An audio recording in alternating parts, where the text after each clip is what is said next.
Now, I'll be the first to admit, Cartel Bo is a big capper, man. He do a lot of capping. But I think he might have a point with this right here, this situation that happened with the Houston Police Department. He sat down on the Isaiah Factor show and explained how the police posted his damn home address on a public website because they was mad that he made the city look bad or the neighborhood look bad in some interview where he said they call it MURDAWOOD. Or he was basically trying to show how dangerous his neighborhood is. And the police say it ain't that dangerous. It really ain't even that many bodies dropping around there. So they tried to embarrass the man by posting this address. And I don't know if y'all heard, but Afro Man, that rapper who made that song Because I Got High, he just sued the police and won like $4 million for defamation and invasion of privacy. So Cartel Bo might have some M's coming. He might not have to be rapping for too much longer. But let's check out this interview where he gives a full explanation of exactly what's taking place and how his rights is being violated. And welcome back to The Factor Uncensored and our second half hour. A Houston rapper is now at the center of a viral firestorm, and tonight he's speaking out for the first time right here on The Factor. Cartel Bo is making headlines after a video now with over 1 million views put a national spotlight on his story. But it also caught the attention of the Houston Police Officers Union, and they are now publicly challenging it on social media. In the video, Cartel Bo from Houston's Lakewood area refers to his neighborhood as MURDAWOOD. The union fired back on Facebook saying no one in Houston calls Lakewood MURDAWOOD, even going so far as to question his credibility in the video. Now Cartel Bo says he's being targeted, claiming harassment by law enforcement. So what's really going on here? Joining us now to respond to this for the first time, Cartel Bo, along with his attorney, Carl Moore. So how did this even happen? Okay, well, everybody knows about the video that I got famous from, the Hoover video with Maxo Cream. It originally started there. They tried to pretty much slander and destroy our names with false information by saying and telling the news, which are public news reports, that we were at a school and the school was open and children was leaving the school. And that's back in 2018. Yes, yeah. Now that came out in federal court to be a lie. That was a lie, and HPD didn't have anybody to go to the courtroom to make an excuse to explain those lies. That school was shut down for Hurricane Harvey. And the part of the reason that we wanted to use a destroyed school is because it's the look of a destroyed school and a destroyed park. We haven't gone to that park all our lives. I'm not saying that this is right or this is wrong, whether this is that, because those kids that were there was kids of the people who were there that wanted to meet me. But we don't get that type of aggression when you go to these Trump rallies, these MAGA rallies, and all these Proud Boys walking around with guns and this, that, and other. We particularly went down for felon in possession of a firearm and nothing else. We didn't commit any crimes, we didn't hurt anybody, but it is what it is. We took our punishment to the chin. I got the most time. I took responsibility, this, that, and other, because it was time handed out. And that's, once again, so we can keep the audience. Yes, sir, that's the 2018 case. Yes, sir. So now let's fast forward now to this year. 5 years later, you know, this, that, and other. I get out. Once I get out, you know, I just decide in prison I'm done with crime. This period, like, you know what I'm saying? Like, I don't go back and forth. My daughter needs me. Then I get out of here and I end up having a son. I got 2 kids. I'm a single father to both of my kids. You know what I'm saying? I take care of my kids and wake up with my kids every single day. Not only that, I provide jobs for multiple staff members. I have a trucking company that I created, and specifically to hire felons to fight recidivism.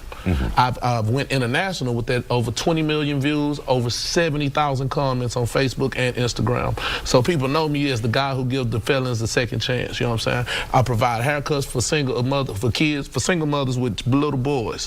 Free haircuts. I provide that at my recording studio. It's also at that same recording studio, I also give the youth and kids of the age of 18 free studio time to help give back. You know what I'm saying? I've been with wrapup in the J Prince family, giving away baby milk, giving away food, giving away clothes, and all kind of other things. So since I changed my life and I got a recording deal and I've been rapping and entertaining, I've been acting, I've been doing all this other stuff, I don't live that life no more. But there are particular individuals, you know what I'm saying, that I must say, you know, that I feel like are racist and that are harassing me because I wasn't the percent of those that they tried to banish and destroy forever. So when you come to talking about an interview, we're talking about rap stuff. Let's get this quote unquote correct. I don't have to explain that I'm an entertainer because the world knows I'm an entertainer. The world see me wake up with my kids every single day since I've been out. They've seen me provide jobs for my community every single day since I've been out. They see me do so much for the kids, so much for the area. I don't have woo-woo. So when somebody comes to us about a documentary and they say, hey man, okay, and let's paint a picture for the viewer. Yeah. What did the police union say about the video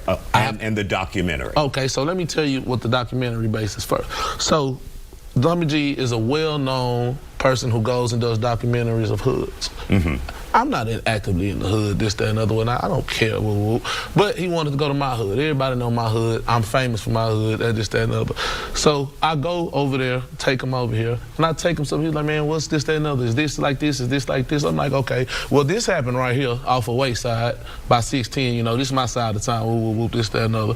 This happened over here at the Blue Store that we at right now. This happened over here, and taking them. And like a tour. Yeah, I'm showing them the cases, literally. Taking, well, this is the stuff that be going on over here where I'm from.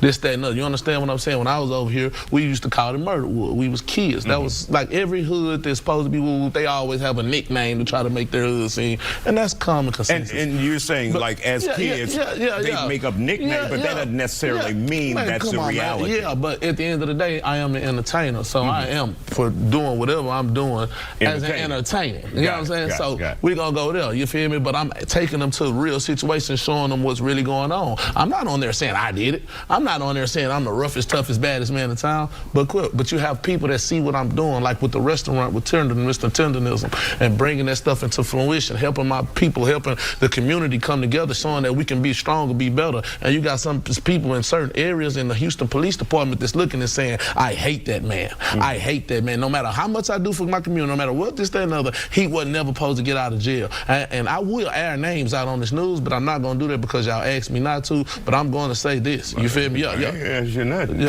No, I was asked not to use names. I want to air names. So But really quick, let me give you what they said. They said I can tell you exactly what they said. Has been telling people that Houston police are calling venues and trying to get his shows canceled. That's 100% false. We're not attacking him. We're questioning his credibility for calling Lakewood MURDAWOOD, and you just explained that. They say no one calls it that. There have been 2 murders in that area this year, and that's their response. So but they're saying they're not bullying you. Okay, now let's go there. I've been on the Texas tour, right?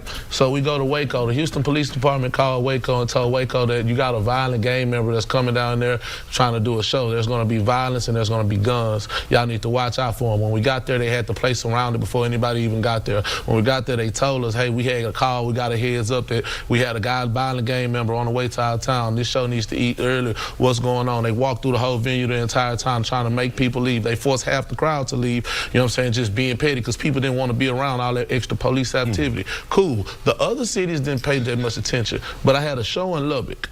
They had the police there now. Lubbock also told us that the Houston Police Department called and tipped them off, and they told them that we had gotten to a fight and had a shootout at Austin. I've never had any violence. I never had any fights in any. We're going to take a quick break here, come back with 1 minute, and then we'll wrap up. Okay. We'll be back with more Factor Uncensored. We're talking to Cartel Bo. Okay. Don't go anywhere. And welcome back to the Factor Uncensored. We're wrapping up our interview with the rapper Cartel Bo and his attorney Carl Moore. So you have some concerns. You're saying that your address got on social media. Yes, Precinct 4 posted my address when they arrested me later last year, and they exposed my address knowing I have millions of fans all over the world, millions of views on YouTube, and I am a single father of 2 children, putting me and my kids' life in possible danger, taking a picture of exactly in front of the house and then putting the address right there where we at. Then they the Houston Police Officers Union just reposted that post with the address to try to laugh and say, yeah, his last arrest was in the suburbs, and put the picture exactly in front of my house where me and my 2 children stay. So we will be taking action, but I'm gonna let my lawyer speak on it. And that's what Carl is here for. Yeah. So what do you do in a situation like that, Carl? Well, slander and libel will not be tolerated.